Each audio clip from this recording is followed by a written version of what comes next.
post-game interview, I said it. I love Klay Thompson. I have for a really long time, but that doesn't excuse us from being competitive and talking to each other. Here are 3 reasons why the Klay Thompson and Devin Booker fight was more than just competition. Now, before we get started, please go ahead, leave a like, subscribe, especially if you're a returning viewer. This would truly help the channel grow, and I greatly appreciate your support.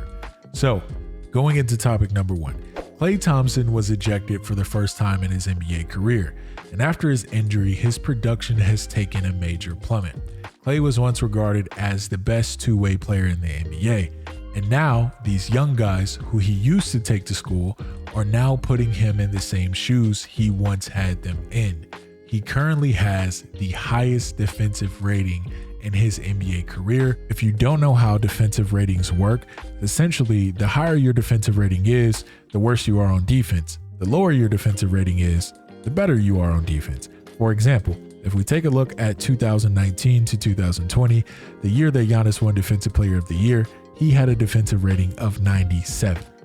Now, back to Klay. And when you are a competitor like Klay, these things start to get to you.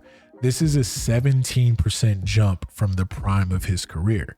Number 2, his lack of elite play and recent criticism is starting to get to him. If you don't believe me, check out what Klay has to say about Charles Barkley saying he's no longer the same player. So, it hurts when,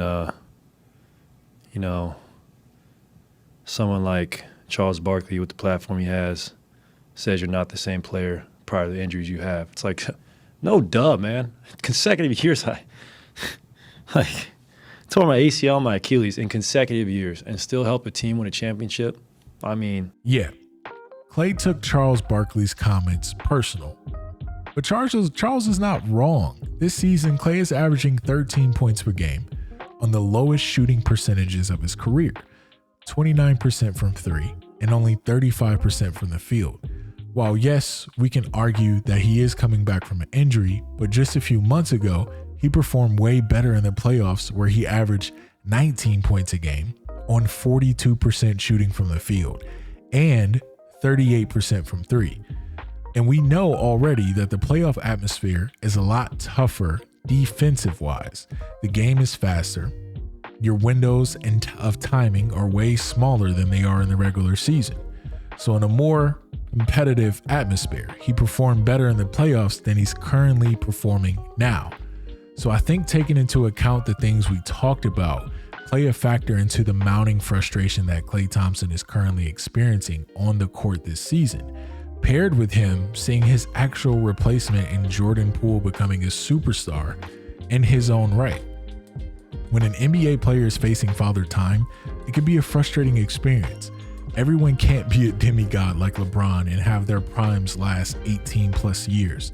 And I think we are starting to see Klay accept that his role on the Warriors team is going to change in the future if he doesn't find a formula of success.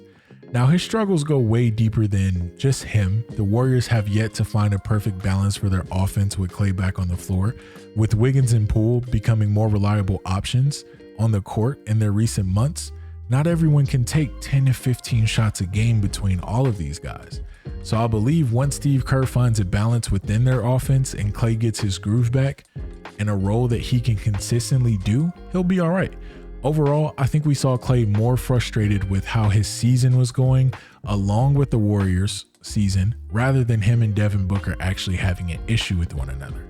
As both players said in their post-game interviews, they both admire one another's game, and basketball gets chippy at times. Certainly, there was a level of competitiveness involved, but I think what we saw had a lot to do with the mental frustrations of Klay. I mean, think about it. His very first ejection in his NBA career, Klay is usually calm, cool, and collected, and he will kill with his game more than his trash talk. He's been in way higher pressure situations than an early NBA season game, which is what made me pose the question, what's really going on with Klay? Again, I think he's a phenomenal player. He will always be a fan favorite, and his contributions to changing the game will never be forgotten. Keep your head up, Klay.